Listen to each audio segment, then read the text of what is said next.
So I've recently dove down the rabbit hole of getting into frame design, all the way from designing it in CAD to even manufacturing it in my garage. And I think now is the time to actually announce my first frame. This is what I'm calling the Wraith25. It is basically an ultralight, super compact 2.5-inch Cinewhoop that I designed to support the DJI O4 Pro with a naked GoPro, and the intentions are to have it be a sub 250 build if that's what you're after. Now you may notice this build actually does not have the O4 installed. Well, that's because I decided to take a dump.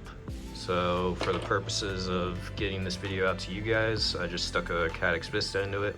But I guess this is also a good thing because you don't need to buy an O4 Pro just to fly this. I have support for multiple VTXs via a whole catalog of 3D prints that you can actually find in the description in case if you are actually interested in picking one of these up for yourself. And don't get me wrong, I am well aware that this channel is primarily me just flying and being crazy with a 5-inch at random places, and something like a 2.5-inch Whoop isn't really the most appealing thing. I understand you guys would probably be more interested in something like this. Now, this is my 5-inch that's still in its prototype phase and have to work out some tolerances and whatnot, but this video isn't really about this. Call this a sneak peek, but this video is about this guy. Well, actually, I guess you do have some form of interest on this, being the fact that you clicked on this video. So here's the tune for it.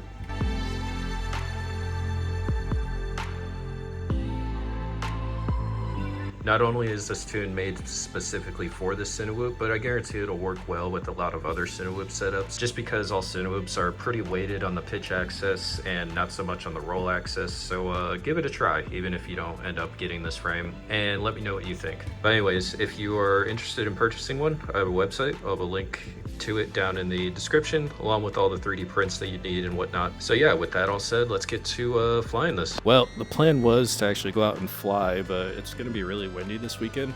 So this is actually some footage from last week where I believe I just got done tuning it, and I'm flying. I chose this clip in particular just because it's me flying very aggressively.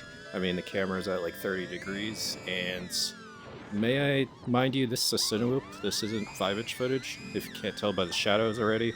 And like, I know I built this drone and I'm proud of it and whatnot, but it does fly really freaking good for a 2.5-inch Cinewhoop. Like, it's not gonna have that perfect 5-inch handling or the fleetability, but for how aggressive I'm just like whipping this thing around, like, it's pretty gnarly that a drone like this is even able to do this to begin with. I don't know. I haven't really been impressed with a lot of Cinewhoops, and this is probably the best one that I've flown. Like, yeah, obviously it's mine and I'm promoting it, but I mean, I just try to be straight up with things like this, and whether or not that I built it, I would say the exact same thing if someone else were to build this and send it to me, if that makes sense. Should also mention that this is unstabilized. Well, I did run it through GyroFlow, it just has a lens correction. Other than that, yeah, the following you're watching is completely unstabilized. Everything that the drone is doing is what you're seeing. I think that front flip right there best represents like how Cinewhoop flies differently than a 5-inch, because if you go back, you can obviously see a bobble at the end of it, and something like that is kind of inevitable, and it will pretty much always happen when it comes to flying whoops. So yeah, that's basically all I got. Again, there's links in the description in case if you wanted to support me, that'd be awesome. And not only do I have a 5-inch that I plan to release relatively soon, I also have a few ideas that I would like to eventually turn into reality and kind of like create my own frame lineup. So if you're interested in that, stay tuned. And as always, guys, peace.